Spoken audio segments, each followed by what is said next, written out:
Hello student, welcome to Atul education. तो friend, हमारे पास कुछ आईएमपी क्वेश्चन है जो कि विथ सॉल्यूशन के साथ है, मतलब उसके एक्सप्लेनेशन के साथ में है। तो मुझे लगता है कि लास्ट डे में आपको ये सब क्वेश्चन रिवीजन कर लेना चाहिए। इसके अलावा आप यदि एक्स्ट्रा कोई क्वेश्चन पढ़ सकते हो तो ज़रूर पढ़िए, बट लास्ट डे में इन सब क्वेश्चन को आपको रिवीजन कर लेना चाहिए।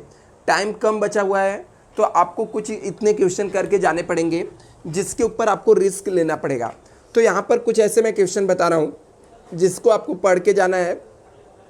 जो इसके अंदर एक्सप्लेनेशन दिया है, इतना ही एक्सप्लेनेशन लिखोगे तो भी आपको मार्क्स मिल जाएंगे। तो चलो स्टूडेंट, मैं आपको थोड़ा बहुत यहाँ पर एक्सप्लेन कर देता हूँ, बता देता हूँ कि क्या क्या पढ़ना है, कैसे पढ़ना है। बाकी आप लोग को ये पीडीएफ मैं शेयर कर दूंगा, आप लोग पढ़ लेना, ठीक है। लेकिन पहले एक्सप्लेनेशन देख लो कि कैसे पढ़ना है, क्या चीज़ पढ़ना है। और स्टूडेंट, चैनल को सब्सक्राइब नहीं किए तो चैनल को सब्सक्राइब कर लेना और इस वीडियो को लाइक कर देना। चलो स्टूडेंट, यहाँ पर देखते हैं हम लोग। सबसे फर्स्ट मॉडल जो है वो macro economics overview of India में इम्पॉर्टेंट क्वेश्चन है। Explain important policy change reform introduce under the new economic policy 1991। तो यहाँ पे लिखा गया कि एक्सप्लेन करके बताना क्या इंपॉर्टेंट पॉलिसी है, चेंज हुआ, रिफॉर्म हुआ, इंट्रोड्यूस हुआ अंडर न्यू इकोनॉमिक पॉलिसी 1991 में। तो यहाँ पे लिखा since 1991 government of India start introducing economic reform based of liberalization, privatization, globalization. आपको भी पता है कि जब 1991 में क्राइसिस आया था तो गवर्नमेंट ने न्यू इकोनॉमिक पॉलिसी लाया था जिसके अंदर था यहाँ पर लिबरलाइजेशन था, प्राइवेटाइजेशन और ग्लोबलाइजेशन था। इसमें new economic policy 1991 compose to of major था। इसमें एक तो स्टेबलाइजिंग रिफॉर्म था जिसके अंदर था चेक ओवर द इन्फ्लेशन को चेक करना, क्योंकि उस समय इन्फ्लेशन जो था काफ़ी हाई लेवल पे चल गया था। तो उसको कंट्रोल करने के लिए गवर्नमेंट क्या करती है, ठीक है, आरबीआई ने क्या किया, तो वो सब आपको चेक ओवर द इन्फ्लेशन के अंदर था। दूसरा, जो गवर्नमेंट के पास फंड होता है, फिजिकल डेफिसिट बहुत ज़्यादा बढ़ गया था। इंडिया के पास सिर्फ और सिर्फ 6 मंथ का बैलेंस बचा हुआ था। तो यहाँ पर रैपिड, जहाँ पर ग्रोइंग ऑफ एक्सपेंडिचर हो गया था गवर्नमेंट का, ठीक है। Physical deficit was 7.7% of GDP हो गया था 1991 में। और अनसर्टेनिटी कर रहा था, हमारे पास फॉरेन का डॉलर बहुत ही कम बचा हुआ था, हम लोग उस पैसे को यूज नहीं कर सकते थे, ठीक है, आगे आने के लिए। तो इसके लिए बहुत सारे इशू हो गया था। तो गवर्नमेंट ने इस सब को कंट्रोल करने के लिए न्यू एजुकेशन पॉलिसी लाया था और एक मेजर चेक किया था। थर्ड पॉइंट था improve of balance of payment position. तो यहाँ पे 1991 में फॉरेक्स रिजर्व हुआ था बिलो $1 बिलियन US से भी कम इंडिया के पास हो गया था, मतलब रिजर्व में कुछ पैसा बचा ही नहीं था। It was the alarming condition under the economic reform, various step where taken improve of balance of payment के लिए, ठीक है। इसके लिए गवर्नमेंट ने बहुत सारे इम्प्रूवमेंट के रिफॉर्म के लिए यूज किए। जैसे यहाँ पर स्ट्रक्चर के अंदर रिफॉर्म हुआ, इंडस्ट्री सेक्टर के अंदर बहुत सारे रिफॉर्म हुआ। गवर्नमेंट ने सिर्फ 5 ऐसी इंडस्ट्री थी जिसके लिए लाइसेंस कंपलसरी किया और बाकी सब कंपनियों को प्राइवेटाइजेशन कर दिया, मतलब आपको कंपनी चालू करना है तो विदाउट लाइसेंस का चालू कर सकते थे। वो 5 कंपनी कौन कौन सी थी जहाँ पर लाइसेंस की ज़रूरत थी? एक अल्कोहल की कंपनी थी, सिगरेट की, हजार्डस केमिकल, डिफेंस इक्विपमेंट और इंडस्ट्रियल एक्सप्लॉयशन। ये सब ऐसी कंपनी थी जिसको सिर्फ गवर्नमेंट प्रोडक्शन करती थी या लाइसेंस लगता था। बाकी सब कंपनी ने क्या कर दिया, बाकी सब इंडस्ट्री को लाइसेंस फ्री कर दिया था। Free entry in foreign capital allowed by increase FDI limit. Government ने फॉरेनर को इंडिया में इन्वेस्टमेंट करने के लिए अलाउड कर दिया था एफडीआई के through. Free entry in foreign technology को भी अलाउड कर दिया था। नंबर ऑफ इंडस्ट्रीज सर्वे, इस सब सेक्टर को अलाउड कर दिया था। तो एक्सटर्नली भी कुछ रिफॉर्म हुआ था, जैसे लिबरल इंपोर्ट पॉलिसी इंट्रोड्यूस किया था गवर्नमेंट ने, टैरिफ रेट इज रिड्यूस कर दिया था, एक्सपोर्ट प्रमोशन इंकरेज किया था, liberal exchange rate policy introduce किया था, there will be full convertible rupees except the certain transaction capital account, ये सब चीज़ें किया था यहाँ पर। फाइनेंशियल सेक्टर को भी गवर्नमेंट ने उस समय रिफॉर्म किया था 1991 में। Include the various reform banking sector like lowering the key rate हो गया, freedom operation of bank entry हो गया, मोर प्राइवेट बैंकेस, ये सब चीज़ों को रिफॉर्म किया गया था। कैपिटल मार्केट में भी लाइक डी मार्ट हो गया, ऑनलाइन ट्रेडिंग हो गया, NSE, NSCC, IRDA, entry foreign private insurance, ये सब चीज़ें चालू कर दिया था यहाँ पर। नेक्स्ट जो इंपॉर्टेंट क्वेश्चन था वो था आपका what is the liberalization, explain the various major to liberalize the Indian economy. बोलता लिबरलाइजेशन क्या है और गवर्नमेंट ने इसके क्या क्या अलग अलग मेजर लिए थे, तो ये आपको पढ़ लेना, ठीक है। लिबरलाइजेशन में गवर्नमेंट ने बहुत सारे फ्रीडम दे दिया था, ठीक है, बहुत सारी इंडस्ट्री के लिए फ्रीडम दे दिया था, बहुत सारे बिजनेस के लिए। तो जैसे कि इसके अंदर following the major has been taken for liberalization since 1991, इसको थोड़ा आप लोग अपने कुछ वर्ड डाल के ज़्यादा एक्सप्लेन कर सकते हो। यहाँ पर एक्सप्लेनेशन कम दिया हो, जैसे अबोलिशन ऑफ इंडस्ट्रियल लाइसेंस, तो बोलता है until 1991 license was necessary for 18 industry, बोलता है 1991 तक 18 इंडस्ट्री के लिए लाइसेंस चाहिए था। At the present there are only 5 industry where license चाहिए, और इस समय से 5 इंडस्ट्री के लिए लाइसेंस चाहिए। तो गवर्नमेंट ने बहुत सारी चीज़ें लिबरलाइज कर दिया। फ्री एंट्री फॉरेन कैपिटल को फ्री एंट्री कर दिया, फ्री एंट्री फॉरेन टेक्नोलॉजी को कर दिया, remove restriction on MRTP companies के ऊपर रिस्ट्रिक्शन रिमूव कर दिया, लिबरल इंपोर्ट पॉलिसी बना दिया। तो ये सब लिबरलाइजेशन के पार्ट्स है जो गवर्नमेंट ने 1991 में टेक लिया। दूसरा आपको इंपॉर्टेंट क्वेश्चन पूछा जा सकता है व्हाट इज द प्राइवेटाइजेशन और explain the various measure of private privatisation industry in new economic 1991। तो प्राइवेटाइजेशन के अंदर बहुत प्राइवेटाइजेशन में क्या हुआ था, गवर्नमेंट ने डिसइन्वेस्टमेंट करना चालू कर दिया था। जितने भी पब्लिक सेक्टर थे उनके पहले ओनरशिप कौन था, गवर्नमेंट थी, तो गवर्नमेंट ने इसको क्या कर दिया, उसमें डिसइन्वेस्टमेंट करना चालू कर दिया। मतलब प्राइवेट सेक्टर गवर्नमेंट कंपनी को प्राइवेट सेक्टर कंपनी को बेचना चालू कर दिया था। तो प्राइवेटाइजेशन के अंदर क्या हो गया था, under new economic reform industry since 1991 following major have been taken to encourage the privatization. आगे लिखा opening industry for private sector के लिए sale of shares of PSU, public sector का शेयर्स सेल करना चालू कर दिया था गवर्नमेंट ने। ऑटोनॉमी ऑफ PSU कर दिया था, एंट्री इन प्राइवेट बैंक कर दिया था। तो यहाँ पर थोड़ा शॉर्ट में एक्सप्लेनेशन दिया गया है, आप इसके एक्सप्लेनेशन को थोड़ा बढ़ाकर यदि 10 मार्क का क्वेश्चन रहेगा तो एटलीस्ट 2 पेज तो लिख ही देना, 2 से 2.5 पेज आप लिखने का ट्राई करना। यदि कोई 15 मार्क्स के क्वेश्चन रहेंगे, 20 मार्क के रहेंगे तो 3 पेज लिखना। थर्ड यहाँ पर what is the globalization, explain the major taken by government increase the globalization since 1991। तो following step have been taken India for globalization के लिए। Freedom to import technology, same globalization में भी वही किया था गवर्नमेंट ने, फ्रीडम दे दिया था इंपोर्ट करने के लिए। टैरिफ को रिडक्शन कर दिया था, मतलब जो हमारे पहले इंपोर्ट ड्यूटी लगती थी उसको गवर्नमेंट ने कम कर दिया था। इंकरेज एफडीआई को इंकरेज किया था, फॉरेन डायरेक्ट इन्वेस्टमेंट बढ़ा दिया था। Liberal exchange rate policy government ने लाया था, ये सब यहाँ पर थे। नेक्स्ट लिखा what is the social infrastructure, क्या है, एक्सप्लेन द रोल और इम्पोर्टेंस ऑफ सोशल इंफ्रास्ट्रक्चर। तो सोशल इंफ्रास्ट्रक्चर क्या होता है, social infrastructure refer the various facilities that contribute the human capital formation and human development. मतलब ह्यूमन को डेवलपमेंट करने के लिए जो बहुत सारे फैसिलिटी मिलती है ना, उसको ही हम लोग बोलते हैं सोशल इंफ्रास्ट्रक्चर। जैसे it consist facilities, program, policy हो गया, project, service, network, personal that maintain the improve the SOL and quality life people. आगे यहाँ पे लिखा है importance of social infrastructure explain as the follow. Human development होता है, इकोनॉमिक ग्रोथ होता है, इंक्रीज प्रोडक्टिविटी, इसके अलावा improve in the quality life improve करना, better utilization of resources, protection to environment, social harmony, ये सब चीज़ें इसके अंदर है। सिक्स जो इंपॉर्टेंट क्वेश्चन है वो आपका है, explain the role of social infrastructure related to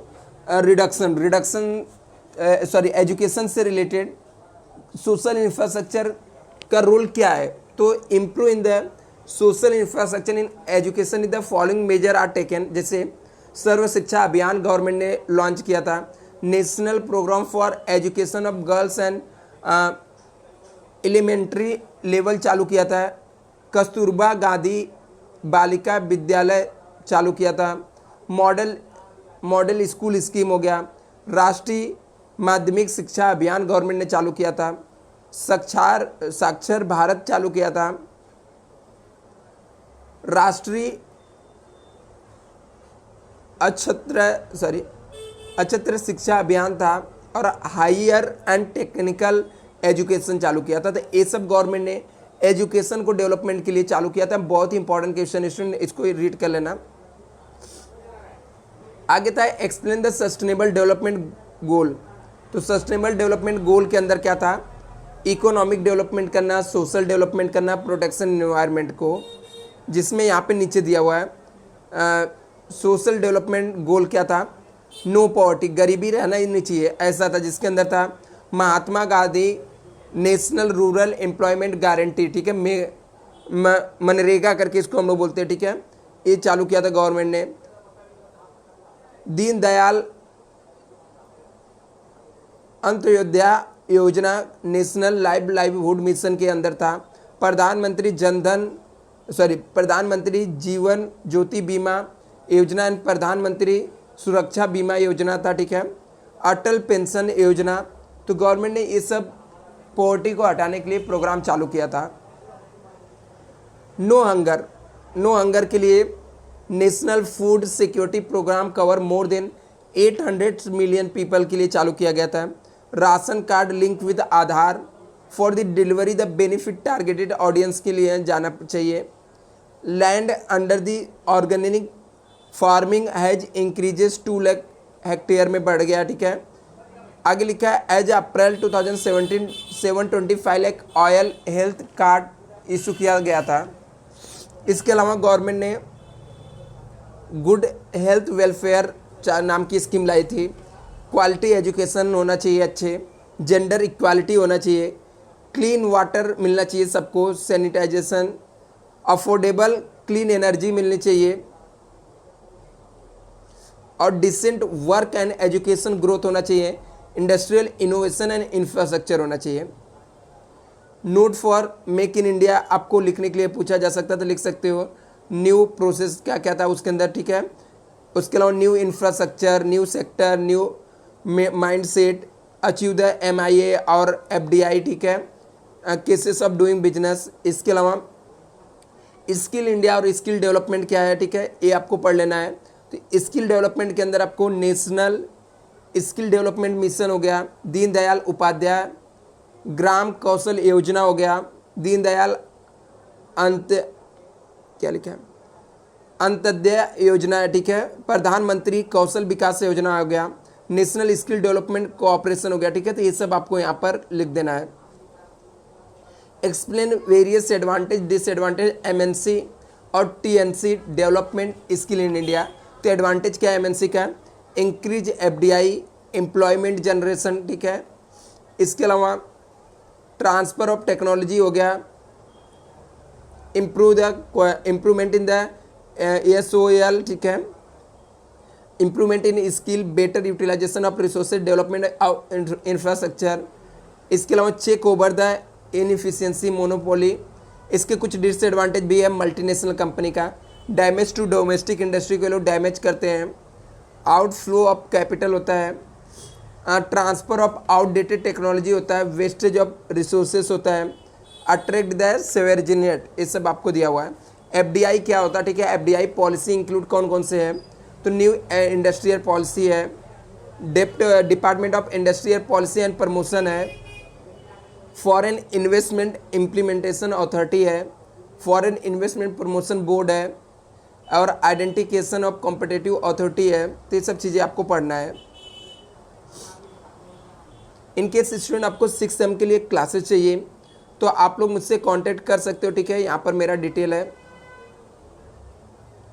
यहाँ पर आप लोग देख सकते हो, ये नंबर नोट डाउन कर सकते हो 9820827674। यदि आप क्लासेस ज्वाइन करते हो तो 100% पासिंग गारंटी रहता है स्टूडेंट, तो आप लोग एक बार कांटेक्ट कर सकते हो मुझसे। नेक्स्ट यहाँ पे देखते हैं,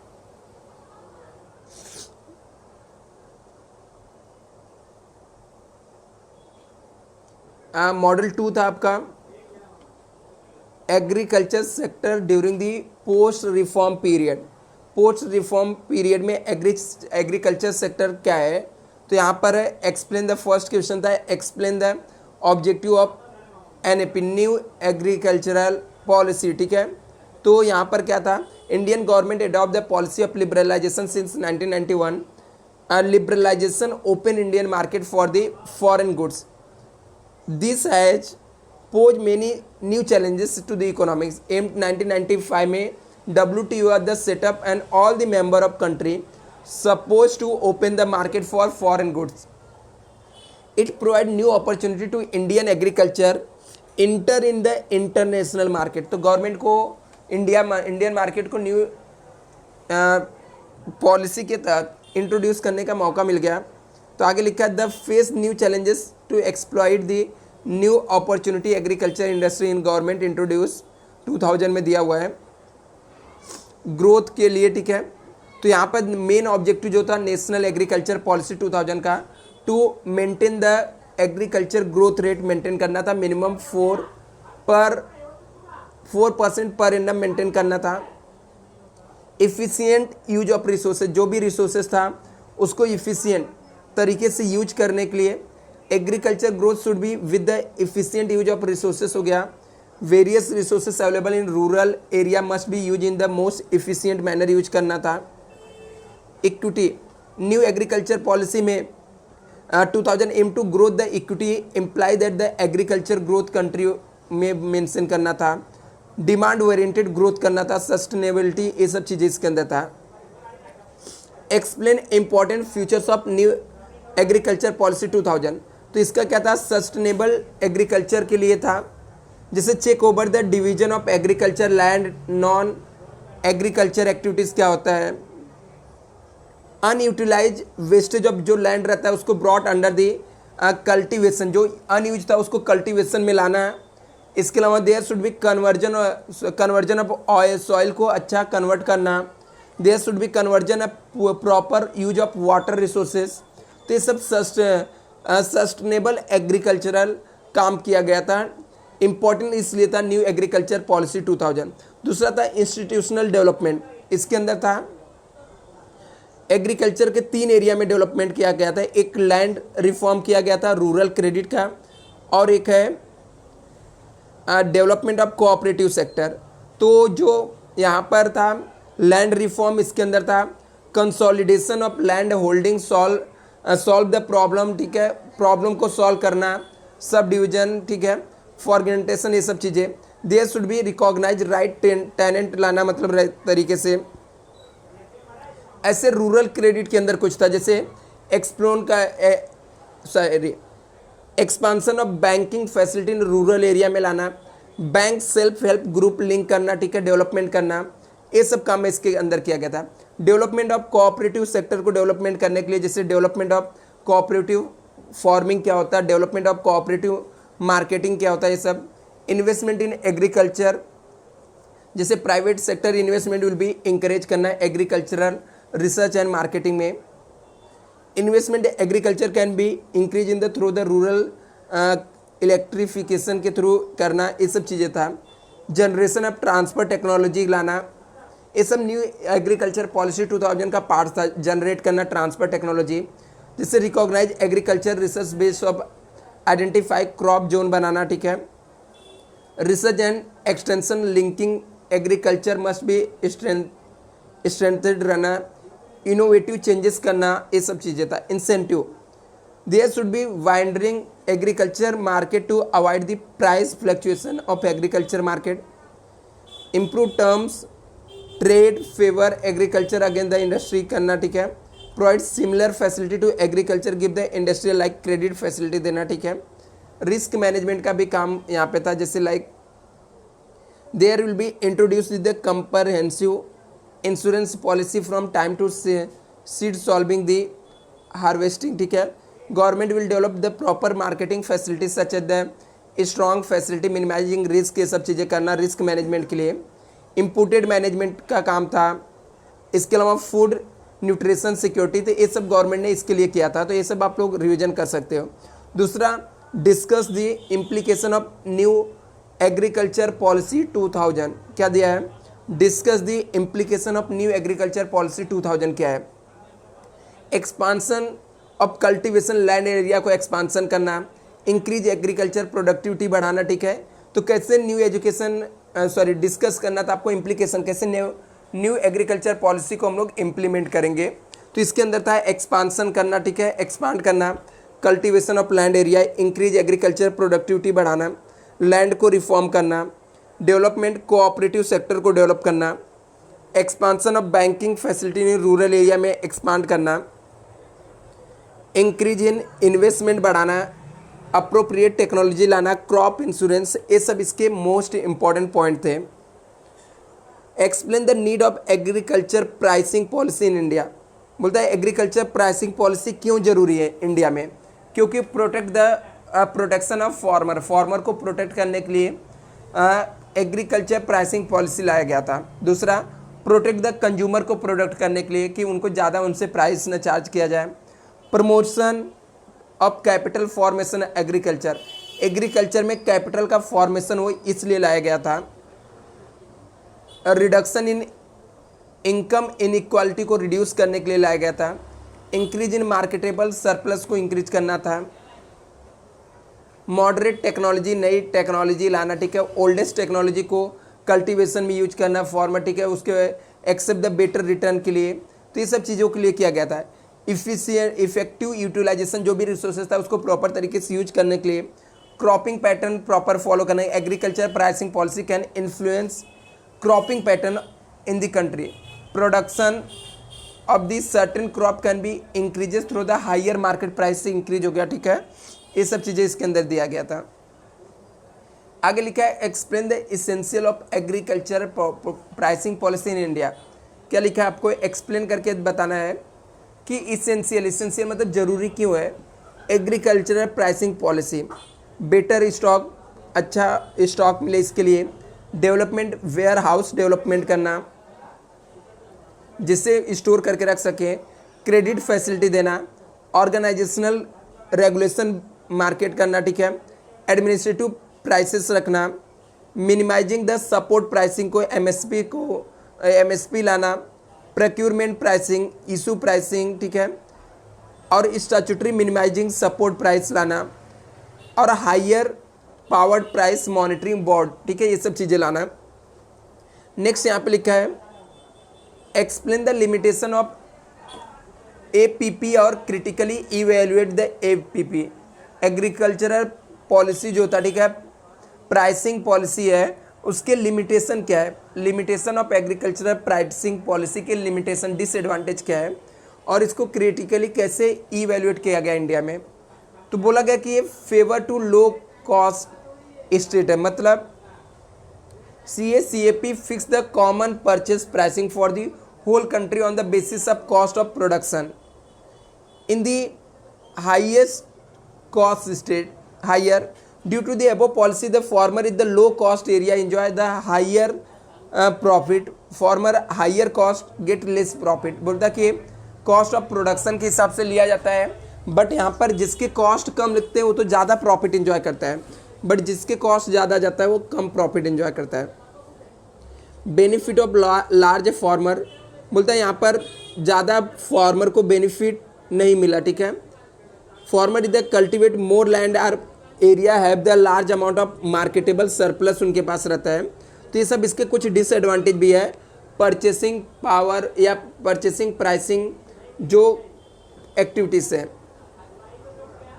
इन्फ्लेशन टेंडर है, इफेक्ट ऑन रूरल पुअर पे इफेक्ट गिरता है। इसके अलावा हाई कॉस्ट ऑफ प्रोक्यूरमेंट है यहाँ पर, लिमिटेड कवरेज है यहाँ पर।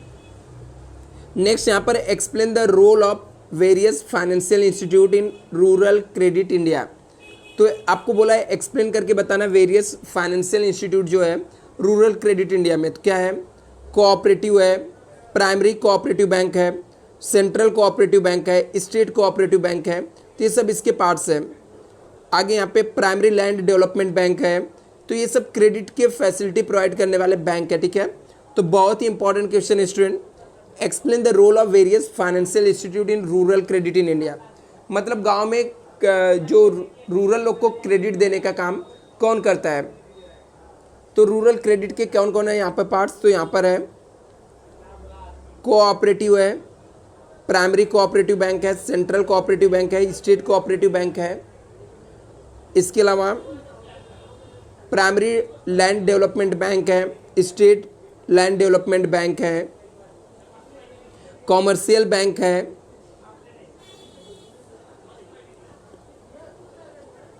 रीजनल रूरल बैंक है। तो ये लोग सर्विस प्रोवाइड करते हैं। आगे लिखा right the short notes of NABARD.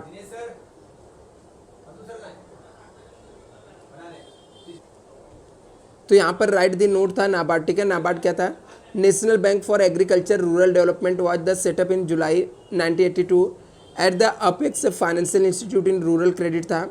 आगे लिखा NABARD is the refinance institute is the provide the financial state government state cooperative bank RRB। Various function of NABARD can be broadly classified into 3 category, यहाँ पे दिया हुआ है, क्रेडिट फंक्शन, डेवलपमेंट फंक्शन और supervisory function था। तो क्रेडिट फंक्शन के अंदर था, तो यहाँ पर आप लोग लिख सकते हो, ठीक है। NABARD is the provide credit to state government, state cooperative bank, commercial bank provide करता है, ठीक है। State government can credit the NABARD to develop the state cooperative bank. It can be also get finance NABARD for the project of rural development, providing the refinance state cooperative bank, increase in the credit for rural area, refinance यहाँ पे दिया हुआ है। Development function क्या क्या है, it include the various function of performed by NABARD for the development of agriculture and rural area by providing the finance support, cooperative bank RRB, it also prepare the plan for action, development cooperative bank, ठीक है, ये सब चीज़ें लाना। Supervisory function जैसे NABARD is the conduct the inspection of state cooperative bank, central cooperative bank और RRB का inspection करना, ये सब काम इसके नाबार्ड के हैं। Explain the problem rural credit in India. बोलता रूरल क्रेडिट इंडिया का प्रॉब्लम क्या है, इंडिया में रूरल क्रेडिट के प्रॉब्लम क्या है। तो एक्सेसिव फॉर्मेलिटी, यहाँ पे बहुत सारे फॉर्मेलिटी पूरा करना पड़ता है। Higher rate of interest, interest rate बहुत ज़्यादा रहता है इसका। प्रॉब्लम ऑफ सिक्योरिटी का रहता है। Less credit flow to the poor, farmer को बहुत कम यहाँ पर क्रेडिट मिलता है। क्रेडिट टू अनप्रोडक्टिव परचेस रहता है, ठीक है। तो उसके जो भी रहता है, farmer require credit for consumption need as well as the unproductive need के लिए। तो जैसे bank however the provide loan for the productive purpose only की यहाँ पे देता है। यहाँ पर पॉलिटिकल इंटरफेरेंस भी बहुत ज़्यादा रहता है और इंक्रीज बैड डेब्ट्स बहुत ज़्यादा होता है। तो ये सब इसके नुकसान है। सजेशन यहाँ पे दिया गया, इम्प्रूव रूरल क्रेडिट को कैसे इम्प्रूवमेंट किया जा सकता है। तो इम्प्रूवमेंट करने के लिए सिंप्लीफिकेशन किया जा सकता है प्रोसीजर को, reduction in rate of interest को कम किया जा सकता है, अनसिक्योर्ड लोन यहाँ पर कोलेटरल सिक्योरिटी लोन पे दिया जा सकता है, मल्टीपर्पज क्रेडिट प्रोवाइड किया जा सकता है, क्रॉप इंश्योरेंस हो गया, किसान क्रेडिट हो गया। इसके अलावा explain the various defect of agriculture marketing in India.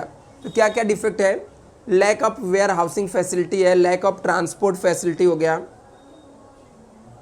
Lack of grading and standardization हो गया, लैक ऑफ क्रेडिट फैसिलिटी हो गया, large number of middleman होते हैं इसके अंदर, मार्केट मेल प्रैक्टिसेस होता है, लैक ऑफ मार्केटिंग इंफॉर्मेशन होता है, डिस्ट्रैक्ट सेल होता है, वीक बार्गेनिंग होता है यहाँ पर। नेक्स्ट लिखा है discuss the various measure introduce by government to improve the agriculture in marketing India. Discuss the various measure introduce by the government ने क्या इंट्रोड्यूस किया है, improve the agriculture marketing in India, development transport facility, construction of warehouse, provision for institutional credit, provision for grading, information system देना, ठीक है, regulate करना market का, तो ये सब इसके क्या है, वेरियस मेजर है। जैसे यहाँ पर डेवलपमेंट करना, ट्रांसपोर्ट का फैसिलिटी डेवलपमेंट करना, कंस्ट्रक्शन वेयर हाउस करना, provision of institutional credit, provision of grading, information system, regulate market को रेगुलेट करना, recent development in agriculture marketing, model APMC, ministry of agriculture development model introduce करना, जिसके अंदर setup करना special market for specific agriculture commodity, permit individual farmer का यहाँ पे consumer to setup the new market agriculture, ठीक है, provide direct sold of consumer credit require for market infrastructure, ये सब हो गया। कॉन्ट्रैक्ट फार्मिंग हो गया, ई कॉमर्स एग्रीकल्चर हो गया। आगे लिखा है explain the reform enable the environment regarding the agriculture marketing. क्या लिखा है, explain the reform enabling the environment regarding the agriculture marketing के लिए। तो आउटपुट हो गया, स्टोरेज हो गया, ट्रांसपोर्ट हो गया, इंफॉर्मेशन हो गया, ग्रेडिंग हो गया, इंस्टीट्यूशनल सिस्टम हो गया, इंफ्रास्ट्रक्चर हो गया, आगे हो गया सप्लाई ऑफ चैन कोऑर्डिनेशन हो गया, लीगल एंड पॉलिसी फ्रेमवर्क हो गया, रेगुलेटरी सिस्टम हो गया, ये सब चीज़ें हैं। अभी हम लोग थर्ड मॉड्यूल को फटाफट रिवीजन कर लेते हैं स्टूडेंट।